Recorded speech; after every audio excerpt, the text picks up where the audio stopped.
UhamboNoNkulunkulu. Athi njengamanje imzuzu yishumi nanhlanu ekuseni uhlelo eshilo uhlelo nami nginguzanele wakambokazi ngalesi sikhathi njalo ekuseni mawukuthi uyaqala wena ukuhlanganyela kanye nathi siqala ngo9 kuze kuyosha u12 la sisuke sikhuphukela khona entabeni engcwele sikhuphuka nezinkinga zethu nezicelo zethu nokubonga kwethu nokuhluleka kwethu nako konke okwethu siyozethula kuJehova ke ukuthi njalo ke ngo11 kuyoshaya u12 sibe sesiyayijinga lento bese siyashintsha sesithi ke manje uhambo noNkulunkulu wonke umuntu sithi unohambo lwakhe olwami uhambo alifani nolukadade wethu uhambo alifani nolukamakhelwane wethu wonke umuntu unohambo lakhe wo ngaze ngajabula namhlanje ngifisa ukutshela abalaleli ukuthi kade uthini khona manje obashuthele laba babuka Facebook lento thayizwa akubani ongafuna ukuhlala phansi ile banner leni lokuyisondela kumina iphinde isenza ngathi yawa ngithi sit ayifuna ukuhlala phansi stay ihlala phansi isiyahlala yabona iyalalela manje bakwethu emakhaya namhlanje kuyinjabulo enkulu ukuthi ngethula udokotela Gcina Mhlophe umbhali wezincwadi lo angazi siyibeka kanjani ngesizulu sithi umxoxi wezindaba sithini masithi storyteller sithi uphinda haye izinkondlo ngikhuluma ngomuntu osethole ukuthi atuswe aphindwe abongwe anconywe umhlaba wonke kade ngibuka ilist yama awards nama honorary doctorates awatholile umhlaba wonke ukuhlonipha uthi ukushayela izandla uncoma bekuncoma usaphila umuntu lo okumele ngabe sonke siningizimu Africa siyamcelebrate kodwa kudlula konke umuntu esikhule silalela izwi lakhe sikitazeke siyingane sibone kuze kube ngathi siyayibona lento akhuluma ngayo ngoba unekhono lokuxoxa indaba asenze isithombe iphile lento kumuntu sisigcina sawubona kwaze kwamnandi kuba nawe namhlanje yebo sawubona dadewethu ngiyabonga nje inhlanhla engaka yokuba khona okhosini kulolu hlelo engilithandayo futhi ngithi ngibatshela iqiniso abalaleli ukuthi cha ulithanda ngempela ngoba ukungishayele uthi ngikulalele njalo uthi hayi ushayile namhlanje loze lwamnandi uhlelo hlasa sakhuthazeka siyabonga kwakona lokho nje ukuthi niba abantu abalithandayo ukhozi abasikhuthazayo nathi uma ngabe senza kahle Sisigcina sikwazi sonke izwi lakho nje mawukhuluma uyazi ngathi uzoqala inganekwane ngathi uzoqala inganekwane mawukhuluma nje ngathi uzoqala inganekwane lesi siphiwo esingaka sokuqala inganekwane sokukhuluma nabantu uyenze into iphile uxoxe istory ngisizwe ngimbone mawukhuluma ngonomalanga noma ukhuluma ngelanga noma ngeinkanyezi kube ngathi ngiyazibona zibhanyaza phambi kwami sivelaphi Ngiyabonga kakhulu indaba yesiphiwo sokusebenzisa iphimbo lami ngikwazi ukuxoxa nabantu ngixhumane nabantu ngikwazi nokuthi uma ngabe umuntu engakaza ayibone lento engikhuluma ngayo ngimbeke esithombeni nokuthi uma ngabe umxoxo inganekwane kumele uhambe ubuyele emuva emandulo ukwazi ukuyibona into ongazange wayibona kwawena uyihlanganise athi umuntu mayivala amehlo ecabangisisa lento uyazi ungathi usigcine wakwayibona lento yazi ngathi wakwayibona yena mathupha kanti into yenzala kudalo kodwa uma ngabe ufisa ukudlulisa umlayezo othize ngoba inganekwane phela ziyafundisa inganekwane ziyakitaza ziyahlekisa inganekwane zikwenza ucabanga usho ukuthi nami ngiumuntu onomona hayibo uyisole wena manje masoyilalela uqale wambuka uchakidelo hayi uphinde ubheke esinye isilwane futhi ubheke umkhwenyana kazibani wenza ukuthi nokuthi kanjani umuntu angayenza kanjani bese uyathula hayi konje nami mhlambe nginjalo ngathi ngabe ngiqondisa igwegwe kancane inendlela yokufundisa inganekwane ungalindele ubani lo mfundisi othi ngelinye ilanga wakutshela ngezwi lakho ubani lo mfundisi owakhuluma indaba enkulu kangaka ngezwi lakho ngoba abanye bethu njengami nje siphila ngezwi lethu ukukhuluma noma ngabe kuthiwa sikuphi ikona okusiphilisayo ubani lo wakhuluma ngelakho izwi uyazi ngikhula nganginenkinga ukuthi le double bass ngizoyithini kodwa ayi ngingasathandazi kanje sonteni ukuthi uNkulunkulu nje athumele ingelosi besiyandiza bhoboza ceiling laphana ngaphezulu kwepulpit yabo besiyangena iqonda kumina ingelosi besiyangithinta la emqaleni bese ngiyayibona nami sengiyayizwa soprano isiphuma ngathandaza ungayifundi le base hayibo dwe ayifiki ngelosi ngithi kanti lo nkulunkulu okuthiwa uyayiphendula yonke imithandazo yethu mina ungikhohliwe yini mina loyo ngiqonda kuyena umfundisi ngikhulele weseli ke mina nase boarding school la ngangikhona yayiphethwe amaweseli ngiye kubaba umfundisi ngithi baba nginenkinga athi inkinga yani ngithi ngicela ukuhlala phansi ngihlale phansi abuze yini le ngithi angithi uNkulunkulu uyayiphendula yonke imithandazo yethu athi yebo kodwa wama uphendulwa umthandazo omuni ngithi ngifuna isoprano kade ngithandaza ngazi inyanga zingaka iminyaka mhlawumbe kodwa kangizwe uNkulunkulu ngobani iphimbo lami limbi baba umfundisi limbi ngifuna iphimbo limnandi athi alikaze libe limbi iphimbo lakho asho igama lesingisi elikhulu elingaka athi iphimbo lakho it is resonant indlela ayisho ngayo wayisho ngathi uyayazi lento ayikhulumayo njengomuntu ofundile phela njengomuntu omdala phela njengomuntu omholi ngabuka ngavele ngamkholwa lo baba lo hayi ngathi ngiyabonga ngaphuma ngahamba sengihambela phezulu ke pheka sengiphakamisa ikhanda ke resonant ahandi ukuthi resonant yini yona le kanti ukhuluma ngezwi elithi balizwakele lisale engqondweni yomunye umuntu lisale enhlizweni yomunye umuntu kanti lo resonant usho leyo nto ke ukuthi ikunanele namawa angithi so ngathokoza wangiphilisa lo baba lo inkondlo yami yokuqala engayibhala ngasukuma ngamaphansi kwezihlahla zogamthilili ngayisho ngayihaya ngingedwa bonke abanye behambile beyobukela irugby egroundini ngoba i-team yasesikoleni yayingawini yayigila imhlolo so mina ngidila nerugby mina ngidila nereading yabona angeke ngixoxe esikoleni ngingathandi lo R omunye ngithanda lo R one reading ngihlezi ngedwa ngiyafunda lapho ngicambalele ethawulini lami ngasukuma ngayihaya inkondlo yami yokuqala nqa ngathi mhlawumbe ilo resonant kade ekhuluma ngayo baba umfundisi ngiyamuzwa ke manje angizange ngiphinde ngibuyele emuva ngiyabonga ngaleli phimbo ngiphethe double bass ngiyayiqhenya iweli ilwandle iweli imifule iweli intaba isingihambisa umhlaba wonke le double bass thatha usibeke emuva ukhula ekhaya siyazi ukuthi ukhulele eHammersdale khona la eThekwini eduzane awusikhumbuze ekhaya ngesikhathi ukhula ufundeni ekhaya ubuhleli nobani ubani lo wafaka inhlansi yokuzazi ukuthi ngubani ngicabanga ukuthi ngoba ngihlale kakhulu nogogo uyena wayethanda izinganekwane engixoxela nemibuzo eminingi ke mawune ebhadi lokuba nengane yimina ongaqedi ukubuza imibuzo Nkosi yami ngabe uzomdonate kubani ngabe uzomdonate kubani unokugcina Nkosi yami kodwa ugogo athi uyazini khona inganekwane ongikhumbuza yona ke ngalowo mbuzo ashaya inganekwane ugogo ube ixoxe emini ixoxe ebusuku inganekwane ngijabule ngife ubaba yena ube umuntu othanda umlando wabantu bakaMhlophe ukuthi sidabuka phi kanjani so ngithole inganekwane ngala ngathola umlando ngala nenye into ke ngingasoze ngayikhohlwa ukuthi ngikhulele ekhaya lomculo nomthandazo noma unephimele emnandi noma limbi noma uyakhuluma mawuzama ukucula abayigqize eqakala kaleyo ke wonke umuntu uzocula lama kuzothandazwa so ngizohlala ngithi ngaba nenhlanhla yokukhulela ekhayeni lomculo nomthandazo kodwa ngangingazi ke ukuthi ngiyapakishe emgodlagodleni wami ukuthi lo mculo nalomthandazo ngizohamba nawo amazwe ngamazwe ngizohamba nawo impilo yami yonke bengingakwazi lokho inganekwane nazo bengakwazi ukuthi ngaba ikhono lami kube indlela engiphila ngayo ngibeka isinkwe etafuleni ukuthi khona umuntu nje emhlabeni ongabe icareer yakhe nje ukuthi wena uxoxa izinganekwane izinganekwane zakho sezikuthatha zakuhambisa umhlaba wonke uyazi ukuthi ngikhumbula ngihambile futhi ngayoyibheka lento 2019 noma 2018 angisakhumbuli kukhona umdlalo owenza etheater owawukhuluma ngesikhwama sakho no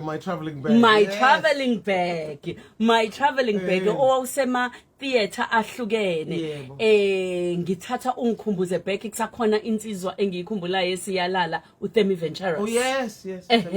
nithi my traveling bag ukukhuluma ngokuthi usuhambe umhlaba wonke kodwa manje uxoxa ama flight ibhanoyela ke lakushiya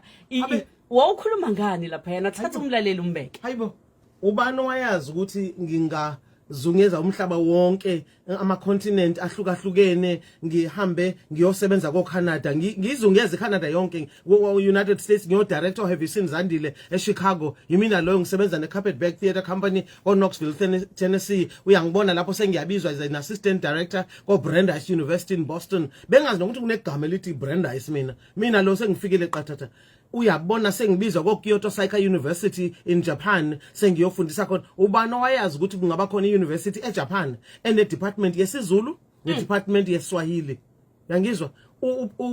head of department athi kumina sawubona Gcina Mhlophe ukuthi uyabona ke manje sengimagine izinto ke manje sengiyadideka ngivala amehlo ngibhekele akuphinde lo baba lo athi sawubona Gcina Mhlophe ngibona ukuthi lo muntu ukhuluma isiZulu phaqa akadlali akananto ethi sobona uthi sawubona uyangizwa ngibona imihlola mina emhlabeni ngibona imihlola ko Australia mangihamba I try to avoid kuye Australia ngoba ngangikhathele ngalowo nyaka loyo ngathi kubaba ukhukhu ngathi yazini angikholwa ukuthi ngizophumelela ngaphandle ke kokuthi ke ningangisiza ningitholele an aboriginal storyteller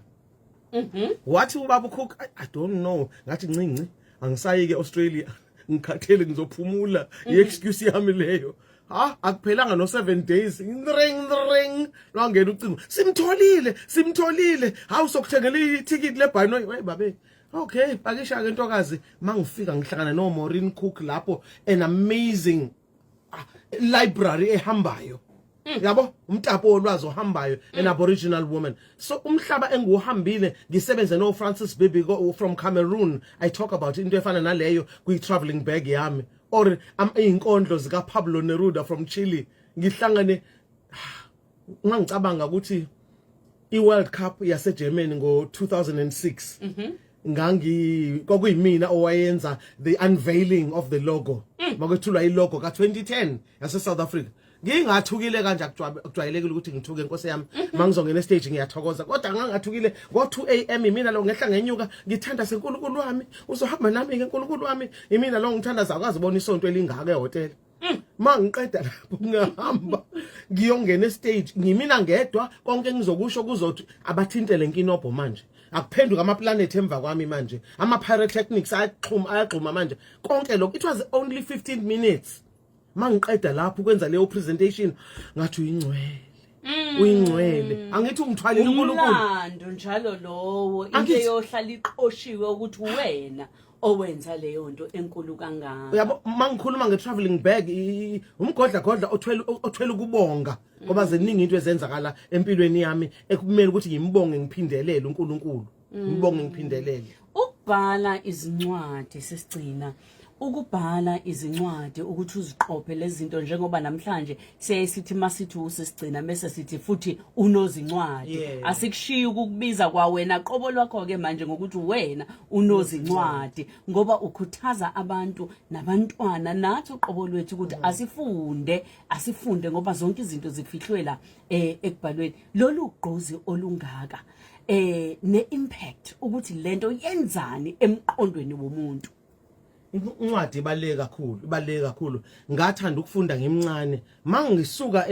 ekhaya kugogo engixoxele zonke lezi inganekwane ngicabanga ngikhumbula ngeWelly Bridge lapha eHammersdale umncadodo ngiqonde esikoleni lapha egovernment asekho isikole sakhona manje kodwa igovernment ngiyofunda khona ngangahambi ngangifloater ngijabulela ukuthi ngiyesikoleni manje ngiyakhilosa it was like such a special transition from the oral tradition ingane kwane ezixoxwayo ukuyofunda nokufunda nokubhala ngafika esikoleni ngilolekile ngilambile thisha phaka thisha sengiready indlebe zami ngathi inkomishi sizokwamukela kusukela lapho ngayithanda incwadi ngicabanga ukuthi ngendlela incwadi engisebenzele ngayo ngisho kunzima ngizibona ukuthi ngiko boarding school ngingena lutho ngilezi ingane ezohluphekile kodwa ngazi ukuthi waphela unyaka ngaphasa mina kababa ngoba ngumngani kabani mina umngani wencwadi mntaka baba umngani wencwadi yangisiza incwadi yangathi yangithwala ngeindlela ngaphinde ngathi mase ngiqhubeka ngibhala izinkondlo zami ngaloko ngihlanganisa kube indatshana zipublishwe kuma anthology zipublishwe kuma magazine abantu bayabuza unokugcina ubani lona ngoba balazi naleli gama sengihlale eGoli manje ubani unokugcina balazi leli gama liyabahlekisa kodwa kwahamba lokubhala kwami nokubuzana kwabantu ukuthi ubalo nokugcina kwangitholela imisebenzi ngisebenze ko Learn and Teach magazine imina lo ngibizwa ko Press Trust ngiyosebenza ngiyofunda indaba ko BBC Africa Service ngiyofunda indaba ko ZBC Netherlands and what uyazi ngabona ukuthi incwadi ibaluleke nangaphezulu manje ngoba sekuyimina obhala izinto ezingena phakathi ezincwadini akusemina nje ofundayo kuphela yashintsha lento Yashintsha lento. manje usuyabhala Sengiyabhala nami nginegalelo. ivela kuwena. Senginegalelo manje kutheni kube khona izincwadi ezikwazi ukufundwa nabanye abantu. Into ebhalwe yimina umuntu maye hlangana nami. You know kunento abayiphinda abantu abasha. Ngihlangane naye ePavilion umuntu. Ngihlangane naye eKing Shaka Airport. Ngihlangane naye emcimbini mhlambe kune 80th birthday kaZibani. Ufika uthi indodakazi yami le athi ha mamgcina bengifuna ukukutshela okuthize. Ngithi yini? Athi wena ngendaba indatshana yakho wayibhala noma ngemidlalo wakho have seen Zandile wanginika ipermission ukuthi nami I can tell my story. Nkosi yami. The number of times abantu abancane besho njalo bathi unginikeza ilungelo negunya lokuthi iyami indaba ibalulekile nayo. Jabule ngife ngithi yebo ngani yami qhubeka ubhale nawe eyakho indatshana noma ubhale inkondlo yakho noma ingoma yakho noma umdlalo weshashalazi noma uzolungiselela okuzophuma komabona kude. Ngoba unelungelo unegunya eyakho indaba ibalulekile story sakho nawe.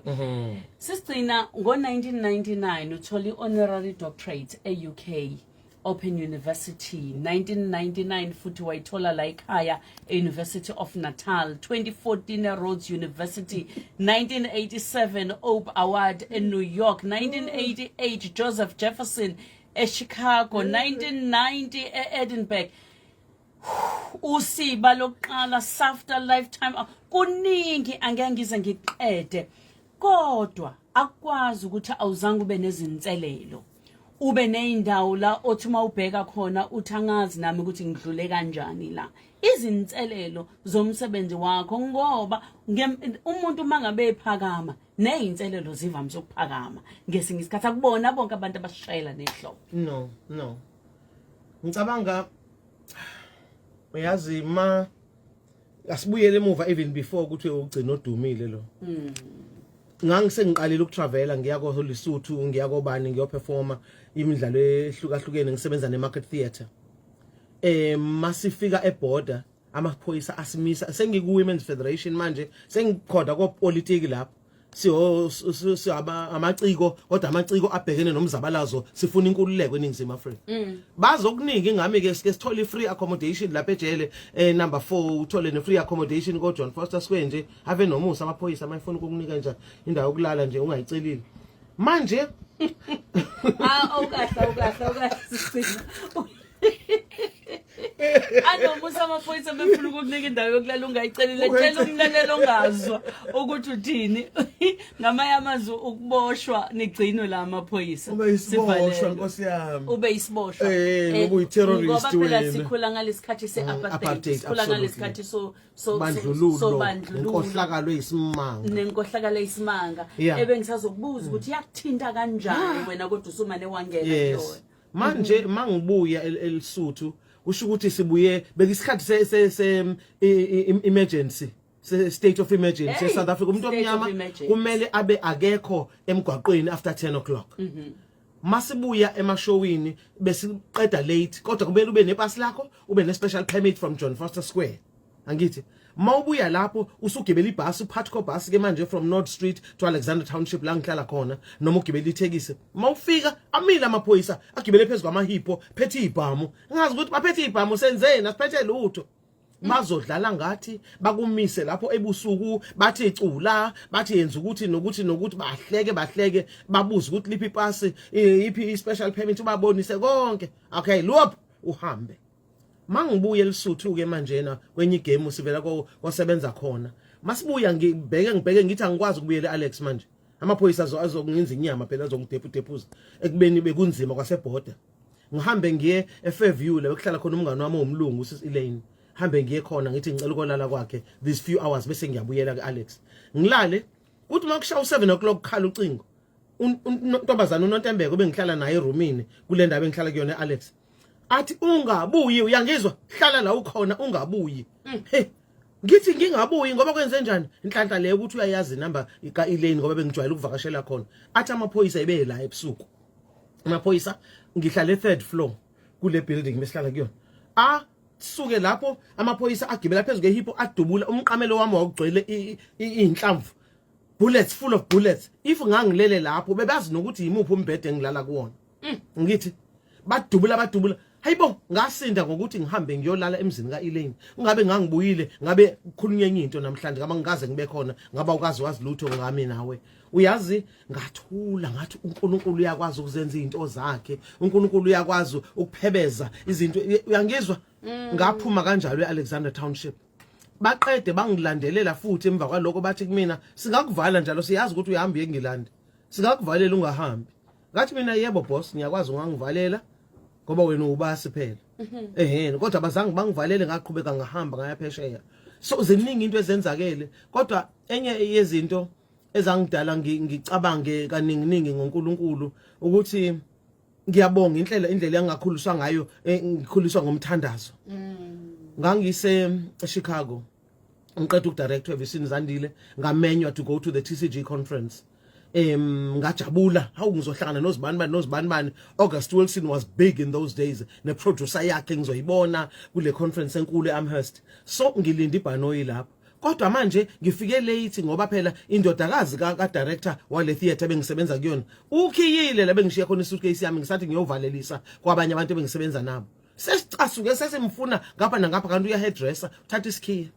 samlanda lapho sambiza ngamagama keep isuitcase lami ngene emotweni yithi lapho sofike eairport masifike eairport kuthiwa nanti ibhanoyi lakho balikhombe nanti ngahlala phansi ngakhala ngathi hawu kodwa lisukile selisukile hayi nokuthi hayi nokuthi sekuvaliwe nanti abathi nanti aliqeda ukusukuma ngicasuke ngiyafa ngisacasukile njalo ngicabanga ukuthi la seliyosithela laqhuma ibhanoyi haleluya laqhuma ibhanoyi haleluya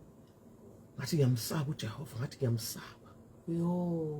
ngazama ukuyifika wanqaba na uNkulunkulu hawu into ezenzakele empilweni zethu izinto ezenzakele na uNkulunkulu angithi sokwenzakala izinto ezihlukahlukene noma ngibizwa ukuthi ngiyoba iartist in residence eGardner Museum I was finished I mean was lo Gcina ojabulile wena one vibe uhlekayo wenze njani mangifike eBoston I am so exhausted bengingena ebhavini ngibhave ngiphume ngidle ngathi mangangithinta ngathi ngingakhala angizazi ngendlela I was so exhausted kodwa ngamukela iresidence abanginikeze yona ngoba kuthiwa ngiyobhala mangibacela labantu ukuthi ngingawenzi ama outreach program nezikole ngoba every country engiya kuyona mabezwa nje igama lami balibona nje igama lami ngicela uyokhuluma kule university ethize ngicela uyokhuluma kulesa sikole noma kune special school njalo bakabayibona noma ngiyela uko promote ifilimu noma ngiya kwi book fair abanendaba kumele kube khona ilanga noma amalanga amabili la ngizohamba ngiyokhuluma nabantu abasha ezikoleni noma emanyuvesi hayi ngihlale lapho ngibacela ngithi ngiyacela ukungayenzi outreach ngendlela engikhathele ngayo nangempela ngihlale lapho kuleso sikhathi leso sokuba ngedwa zwi 6 weeks phela uzoba lapha for i-residency hlala phansi ngalanda izinto ezihlukahlukene ezenzakala empilweni yami ngathi he manga kama page engawabheka ngemuva mangiphenya ngemuva empilweni yami la ngizothi khona ngiyakhononda ngiyamgxeka uNkulunkulu ngithi mangibhala incwadi yokucomplaina uzobuza uNkulunkulu yimuphi lokugcina manje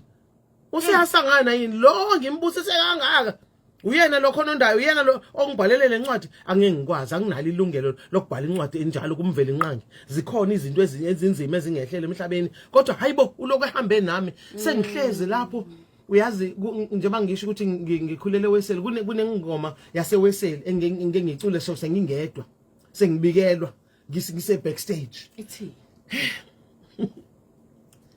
mangingalahli ukholo lwami leyonto ilikhala nethemba malihla lena lichase imiza moya besethi ke manje ngingawi ngokugwa lahaba nangokuziqhayi sakwa ngingawi ngokugwa laba nangokuziqhayi sakwa amen mase siphumelele siyayiqhenya siyiphakamise sisenze ngathi ithini esifikisile kulezindawo angithi ungawi ngoba ugwala ngokuthi utatazele uzenze izinto zingalungi ngoba uyatatazela angithi kodwa ungawa futhi ngokuyigabisa nokuyiqhayisa thanda kabi leyo ngoma ngihaya sengingedwa sikhohlwe ukuthi uJehova usithathile owenzile bese kuba yithina yebo siyawabonga lawo mazwi amakhulu ngiyazi ukuthi abalaleli emakhaya bayezwa 0716136667 mawukuthi nawe kukhona ofuna ukusho la e-studio njengoba sihleli nosisi ugcina wakamhlophe uyazizwela nje ukuthi lento iyakhuthaza lento ikhona la kufanele ikuthinte khona nawe ekhaya thumela ke i-voice note yakho njengamanje siyabuya emva kwalapho Lokweseka amasosha yo zayo ithake zesebenza omzimba uvitamin C zinc kanye no vitamin D kanye nezithako zokulwa nomkhuhlane i-elderberry echinacea kanye nepelargonium sebenzisa iflugon nsuku zonke unyaka wonke ukusekela amasosha akho omzimba noma ekuqaleni komkhuhlane nemfiva uzame iflugon plus equkethe u1000 mg wevitamin C zonke insuku ziusuku lweflugon Mlaleli, sekunjalo. Uvotela ingoma ofisa singene ngayo ku-2024 futhi kulokusengeza injabulo ngoxhaso lwe-amateur lwe-final. Ungasibeke ethubeni lokuwina u-5,000 sanibona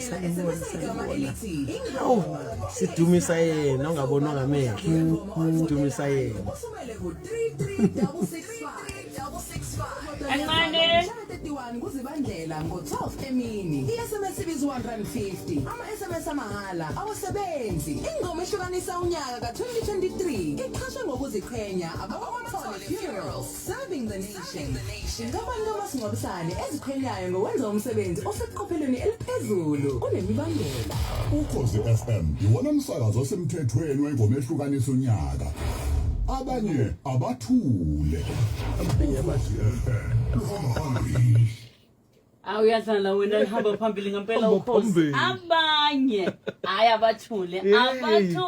abathule abanye ake ngikhumbuze ke emlaleli wami kuqala sekuyisikhathi sokuwina kakhulu ngeMTN noma ngabe kuphi ungajoyina abethu abanenhlanhla abawinayo masonto onke ngemikomelo ka10,000 ezotholakala vele urecharge ngo30 noma ngaphezulu ngeairtime yeMTN noma idatha ngaphambi kukamhla ka31 kuDisemba 2023 vakashela kwa Shell Spa noma urecharge ngeapp yaseCapitec uzibeke ethubeni lokuwina thola imigomo nemibandela ku-www.mtn.co.za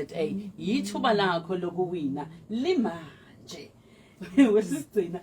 ngiyafunda la ngiyakuzwa ukuthi uyacula la eceleni kwami akuthuleki webalaleli bami lapha ekhaya ngenza okunye la ushaya ingoma la eceleni uyahaya la ingoma ngiyangibona ngizwa nale voice ethi abanye abathule yokhozi ngiyakuzwa uyayisho na uyayisho nawe sasigcina wake wafika leli phupho emqondweni wakho ngesikhathi uqeda isikole sokuthi uyoba umuntu onegalelo elingaka waziwe umhlaba wonke njoba kade ubala amazwe amangaka osubahambile ngesikhathi uqeda isikole uphuma esikoleni ngiyazi ukuthi khona lawo kwabamba khona amatoho xoxela umlaleli ukuthi ayivesananga yaqala la usuugcina oduma umhlaba wonke khona la uqale khona uma ngabe at the age of 20 or 21 ngeke ngayo kulabantu okuthiwa bayabona emhlahlweni lapha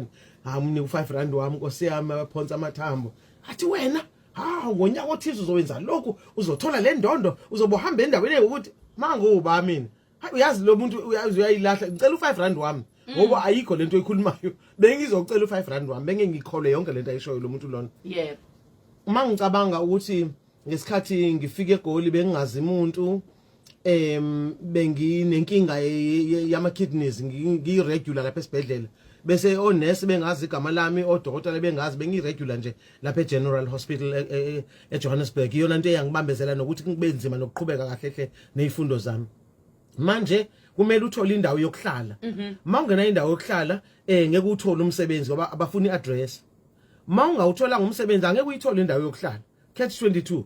njalo basathi ufuna indawo yokuhlala bathi uphi umsebenzi mawuthi ufuna umsebenzi bathi iphi indawo yokuhlala mawungenayo le yanto okuthiwa istembo section 101A epasini lakho eGoli usenkingeni ngiyakutshela wena so ngigcine sengithola umsebenzi endaweni ye fashion creations eDoornfontein. Ay ngiyasebenza lapha efactory ngisika ukotini ngenza ukuthi nokuthi lapho mase kufika kulesihlanu bese ngiyabizwa nekam LC ngihambe nami lapho ngiyothola 11 rand wami Nkosi yami. Thatha 11 rand. Uhola 11 rand. Yeah bese ngiyaguqa eduze kombhedo wami bese ngiyawubeka 11 rand wami bese ngiyabala ukuthi ngizoyenzani ngawo until the next Friday. 11 rand. Yes 11 rand. Umholo. Hen faka envelope futhi ungacabanga ukuthi nje bakunika nje sandle faka envelope negama lakho libhaliwe. Hayi kwahamba mangiphuma lapho ngathola ukuthi ngaphuma mangiphuma nansikene fashion creations sorry eDoornfontein lapho mangiphuma lapho kwaba ngathi kuzotholakala ijob ethize sengiloko manje ngingumuntu oyayo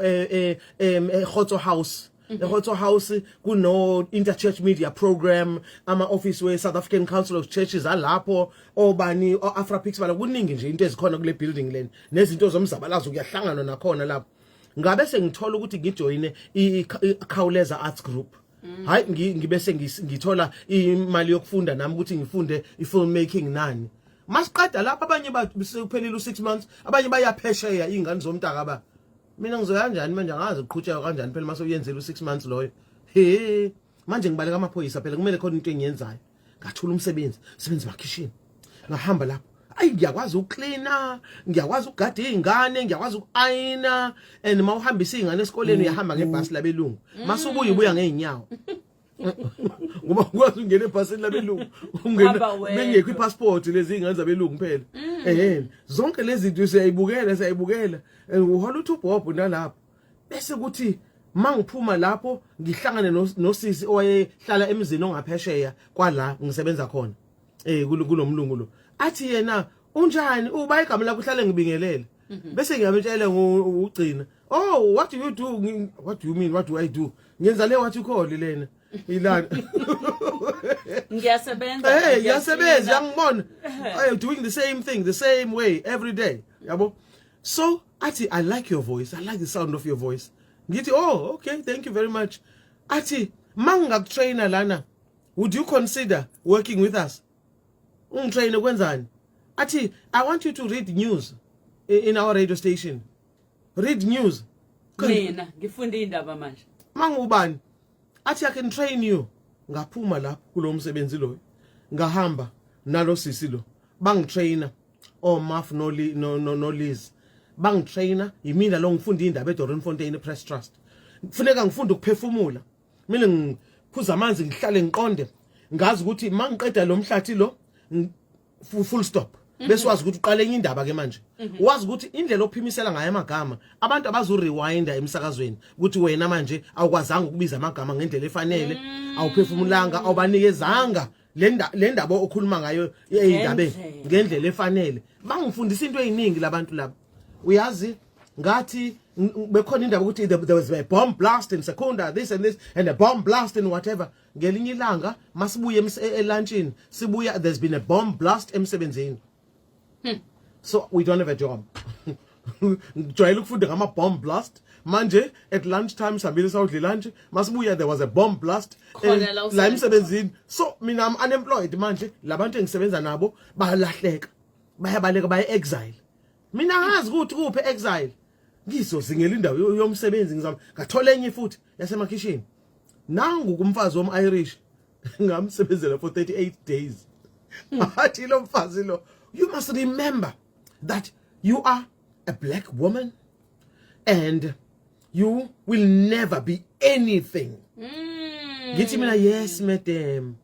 ngoba ngena kwamdlandla nje ukulwa naye ngoba ngiyazi ukuthi lento it's in the meantime khumbula ukuthi wena umnyama futhi awusoze waba yilutho umnyama wesifazane ungaba yini athi remember you are black you are female you'll never be anything ngimbuke lo mama lengithi yes madam Nkosi yami ngihlukane naye ngalesikhathi ngiyaqhubeka ngiyabhala ngihlangana nabantu abahlukahlukene Staff Rider magazine yiyona yokuqala nqa eyashicilela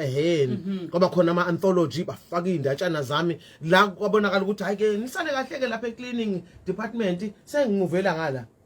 yabo ngasisebenza kodwa yonke leyo foundation ukufundisile nokuhlonipha omunye umuntu uwazi ukuthi whatever job umuntu ayenzayo angithi ngisho sihambe ema-airport umuntu mayeshanela noma ekorobha indawo ethile awuvele qhayi uyadlula noma kanjani umhloniphe uyasebenza lo muntu lona ungangitshela ukuthi awubalekile lo msebenzi awenzayo abasebenza ama-toilet ngabe usitshuzi mi uswenkile ubani mawufika etoilet engahlanzekile uzomisa kanjani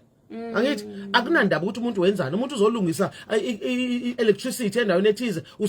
usumthatha njengonathingi wena ngoba phela uyitshela ukuthi umsebenzi wenza ungcono kwangifundisa into eziningi mina ukusebenza ema-factory ukusebenza ezindlini nani ngazi nokuthi mawusesimweni la kunzima khona wazi ukuthi hayi akuyona into ebengiyifisa-ke noko lena bekungelona iphupho lami le funeka wazi ukuthi it's in the meantime okwamanje ngisela uwenze lo msebenzi ngoba bheka phambili kukhona la uyakhona mangabe umuntu onamaphupho ake sithatha abalalela abancane sizwe nje ukuthi bathini bona ngoba nabo bayakufuna ukukhuluma nawe sesigcina. Ngiyabonga. Asibonge mamzanele ukusilethela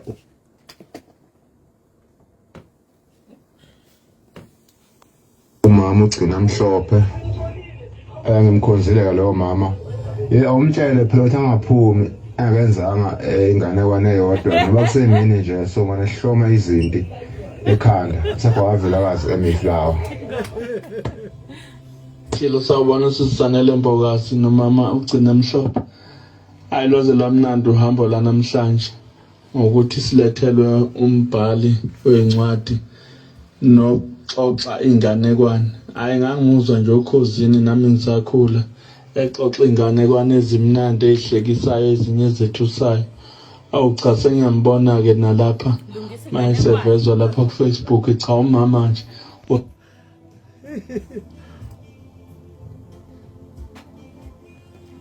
usaphila ngiyabona #UhamboNoNkulunkulu sizalele mamzanele nawe mamgcina ngiyaluza uhambo lakho mawami luhle libuye lube buhlungu futhi endleleni kodwa nje uyawabuka amandla kaNkulunkulu ukuthi uNkulunkulu mayihamba nawe konke lapho uhamba khona uyakwazi nokukuvikela ezintweni ezimbi ngikhule ngikubukela ke mina ngikhumbula ngisakhula mina bengibukela nakumabona ukuthi uxoxa inganekwane ekseni ngiyakhumbula nje mawami kakhulu awu ngiyabonga nje ukuzwa uhambo lwakho namhlanje umphume wakaMasekane lona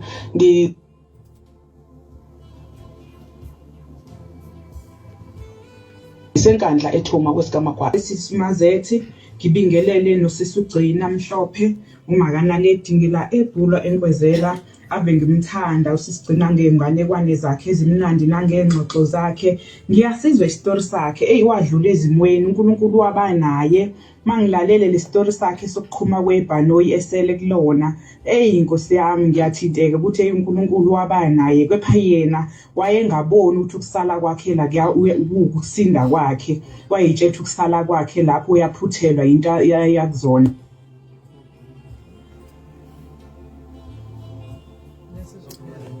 kanti uNkulunkulu Hello masazethi no umhlonishwe lapho uGcina Mhlophe istory sebhanoyi singinika enyinto lokusela ngivukile nje ngenxa yenkinga ngiyazibuza ngiyaziphendula ukuthi hayi bonkosi kungani kodwa le story sebhanoyi singinika umunye umqondo ukuthi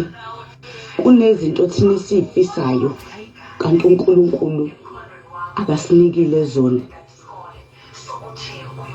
ngiyabonga kakhulu khona into engifundile ngendaba yebhanoyi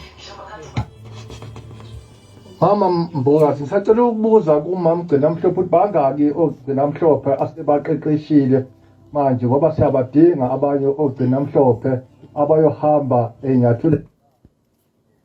yinhle into ayenzayo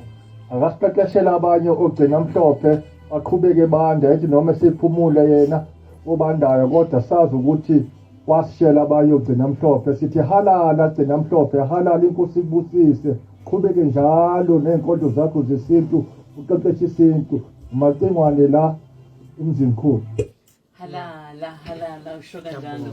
umacingwane laphayana emzimkhulu sisigcina bangakogcina Mhlophe osiqeqeshele bona ngiyazi ukuthi uyabathanda abantu abasha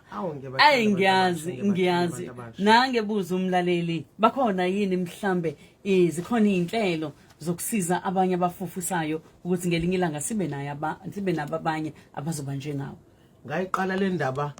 kwizana endaba I started an organization called ukuthi izana endaba storytellers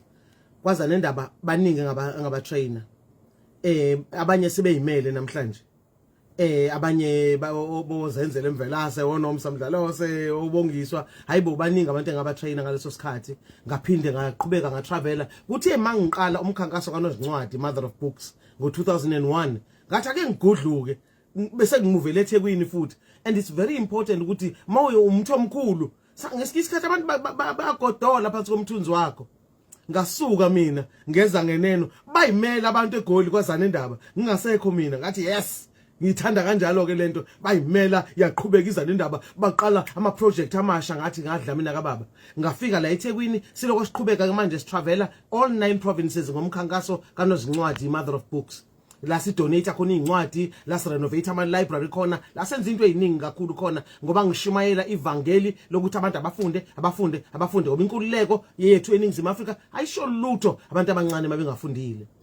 ngaqala ke manje enye organization la eThekwini ebizwa ukuthi Gcina Amasiko Arts and Heritage Trust kwagcina amasiko nala eThekwini futhi bahlangabezile abanye bethi hayi nami ngifuna ukwenza ukuthi ngisondela athi omunye ngithi sondela so bakhona impela manje abaxoxe beingane kwanengisebenza nabo nje basesine festival kaNozincwadi njena eyaqala when I turned 50 that was 2008 manje ifestival besi celebrate kulonyaka the 15th edition of the Nozincwadi Storytelling Festival ama storytellers mangihlezi mina ngingangena ngestage akonakele lutho mntaka baba akonakele lutho nje ngihlale nje bangene ngisidedele zibulalane ngithi nazo ke xoxe futhi uxoxe ngesingisi uxoxe ngesizulu uze nesisuthu sakho ngoba ilimi zesintu ziyibaluleke into ongazakazi uyibone ave ngibazwela usiza abantwana ababe nebhadi lokuba namazala abacabanga ukuthi kungcono ukukhuluma isilungu kunokhuluma isintu angive ngibazwela Nkosi yami abantwana baphucwe inhlaka emlonyeni uphuthele ukhuluma ulimi lakho lebele uhlale eAfrika kuthiwa akasazi isiZulu Nkosi yami she only speaks English mabe nayi lapha supermarket eyibhuqa efuna lokunani no baby don't be naughty come on baby don't be naughty ngiyabadabukela imiyalezo wakho kubazayo ibhlungu leyo nto ibhlungu ngoba ingane uyinqabela ukuthi ithole ilungelo layo ukukhuluma ulimi layo lebele ngoba mawazi ulimi lakho lebele uzosifunda isingisi ungasifunda isiPutukezi ungafunda zonke ezinye izilimi uyazi uma sifika kwamanye amazwe izinto eziningi abasibuza zona basibuza ngempilo yethu bafuna ukwazi ngamasiko wethu bafuna ukwazi ngezilimi esikhuluma usho ukuthini ngolimi lakho ishiwo kanjani lento ngolimi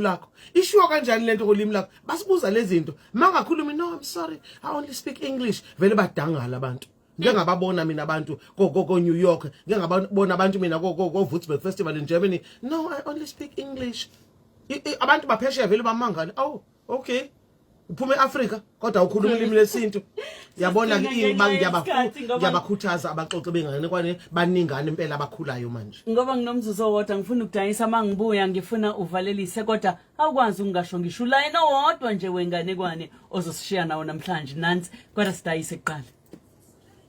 Ukuleli hlobo no Duco. Take izinhlobo zethu sofunda abahlukile. Uthola ithuba lokuwina I only speak English.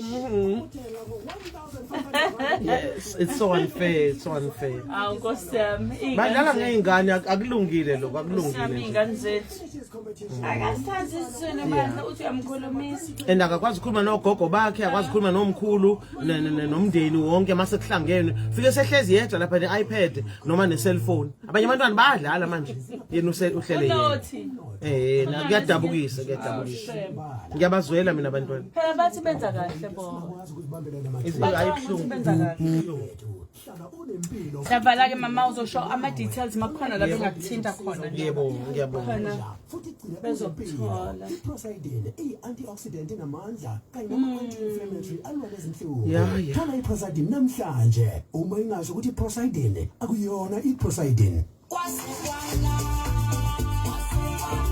Dedela lo muzo wehlobo ngoVodacom, inetwork ethembekile eNingizimu Afrika. Sayina noma upgrade bese uthola u500 wamahhala ongawusebenzisa esitolo. Uma uzitholela iHonor X9A nge 1.2 gig Reco plan. Bayadayisa uKhisimusi. Yadayisa. Yebo plengani. Hayibo. Faka neHonor Watch. Nawu likile beat. Ngiphume engoseni ngo-11:59. Nawu likile beat wami. Uhleli la ngo-half-past.